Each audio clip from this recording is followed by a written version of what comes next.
D24 news కి స్వాగతం. కూటమి ప్రభుత్వం కరెంటు ఛార్జీల బాధ్యతపై మాజీ ఎమ్మెల్యే రెడ్డి శాంతి తన కార్యకర్తలతో శుక్రవారం వైఎస్ఆర్సీపీ కార్యాలయం నుండి విద్యుత్ కార్యాలయం వరకు పోరుబాటు నిర్వహించారు. కూటమి ప్రభుత్వం వసపూరిత వాగ్దానాలు చేసి ప్రజలను హింసిస్తుందని ధ్వజమెత్తారు. తక్షణమే కరెంటు ఛార్జీలు తగ్గించాలని డిమాండ్ చేశారు. ఆ నమ్మకం ఏమైంది? మీరు ఇచ్చినటువంటి ఆ భరోసాకి అర్థం ఏంటి? ఈ రోజు మీరు మోసం చేస్తారు పేద ప్రజలకు, బలహీన బడుగు వర్గాలకి, రైతులకు, అక్క చెల్లెలకు, విద్యార్థులకు. ఏ ఒక్క పేదవాడు కూడా చాలా బాధల్లో ఉన్నారు. ఏమీ చేయలేనటువంటి అయోమయ స్థితిలో ఉన్నారు. వాళ్ళు బిల్లు కట్టుకోవాలి, విద్యుత్ బిల్లు, కరెంటు బిల్లు కట్టుకోవాలంటే ఎవరో పెత్తందారు దగ్గరికి వెళ్ళి, డబ్బులు వాళ్ళ దగ్గరికి వెళ్ళి చక్రవడ్డీలకి డబ్బులు తెచ్చి, లేకపోతే వాళ్ళ మెడలో ఉన్నదో చెవులో ఉన్నదో బంగారం తాకట్టుకు పెట్టి, గాజులు తాకట్టు పెట్టి డబ్బులు తెచ్చి ఈరోజు కడుతున్నారు పేద ప్రజలు. కేవలం కరెంటు బిల్లులు కట్టుకుంటున్నారు. మీ తాలూకా 6 నెలలు పైన అయిపోయిన సందర్భంగా మరి గత 6 నెలల్లో కూడా విద్యుత్ ఛార్జీలు ఆంధ్రప్రదేశ్లో, భారతదేశంలో ఏ రాష్ట్రంలో లేని విధంగా పెంచుతూ పోయారు.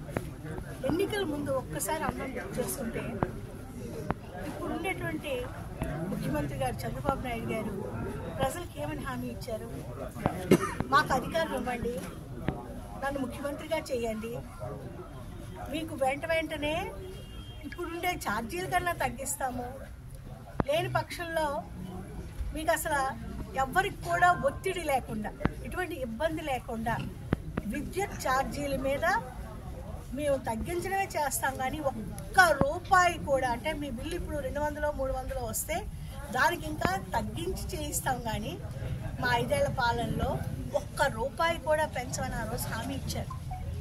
అనేక రకాలుగా హామీ అనేటువంటి అబద్ధాలు ఇచ్చారు.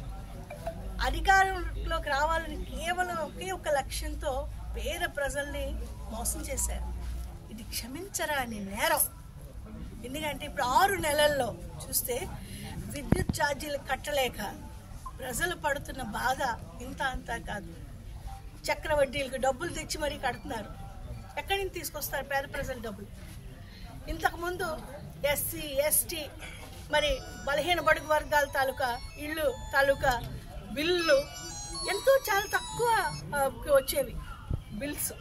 ఇప్పుడు వాళ్ళకి 200, 300, 400 వచ్చిన బిల్లులు ఇప్పుడు ఎంత ఎక్కువగా ఉందంటే కొన్ని వేలకు వెళ్ళిపోయాయి. 15,000, 25,000, 22,000, 18,000, 200-300 బిల్లు ఎక్కడ? 15,000, 10,000, 25,000, 30,000 బిల్లులు ఎక్కడ చెప్పండి. చెప్పడానికే ఈరోజు ప్రజల తరపున మేము గళం విప్పుతున్నాం. ఇదే ప్రజల కోసం ఎల్లప్పుడూ మంచి చేయవలసిన పార్టీయే వైఎస్ఆర్సీపీ. ప్రజల సంక్షేమమే ధ్యేయం వైఎస్ఆర్సీపీ. జగనన్న తాలూకా కర్తవ్యం, మరి జగనన్న తాలూకా ఆవేదన. ప్రజలు ఎప్పుడు బాగుండాలి, పేద ప్రజలకు న్యాయం చేయాలి, పేద ప్రజలకు నీతి ధర్మంగా పాలించాలి. అంతేగాని అధికారం కోసం ఇలా తప్పుడు మాటలు చెప్పి, అబద్ధాలు చెప్పి, ఇచ్చినటువంటి హామీ వాగ్దానాలు ఎలాగా మీరు పూర్తి చేయలేకపోతున్నారు.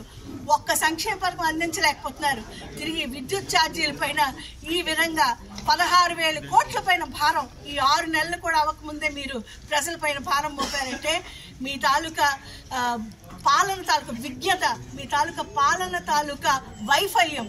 అంటే మీరు ప్రజలకు పరిపాలన చేయలేరు, మేము వైఫల్యం చెందామని ఈరోజు ముఖ్యమంత్రిగా చంద్రబాబు నాయుడు గారు, ఉప ముఖ్యమంత్రిగా పవన్ కళ్యాణ్ గారు, మరి కూటమి ప్రభుత్వం, ప్రతి ఒక్క నాయకుడు, ఎమ్మెల్యే, ఎంపీ పూర్తిగా వైఫల్యం చెందారు.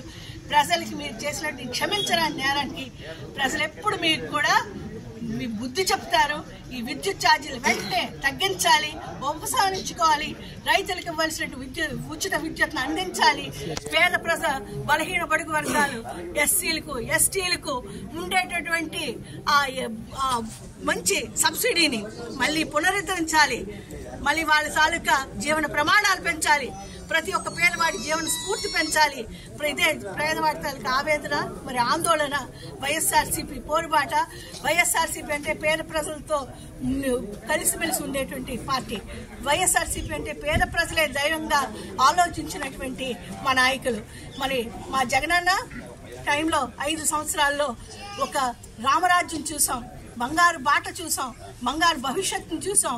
ఇప్పుడు 6 నెలల్లో ఆ బంగారు భవిష్యత్తును పూర్తిగా నేలమట్టం చేసి ఈరోజు పేద ప్రజల తాలూకా డబ్బును దోచుకొని పేద ప్రజలపై ఇబ్బంది గురి చేస్తూ పేద ప్రజలపై ఆర్థిక భారాన్ని ఒత్తిడిని తీసుకొని వచ్చి మరి మీరు చేసినటువంటి క్షమించిన నేరానికి ఎప్పుడు భగవంతుడు క్షమించడు, పేదవాళ్ళకి క్షమించడని తెలియజేస్తూ నమస్కారం.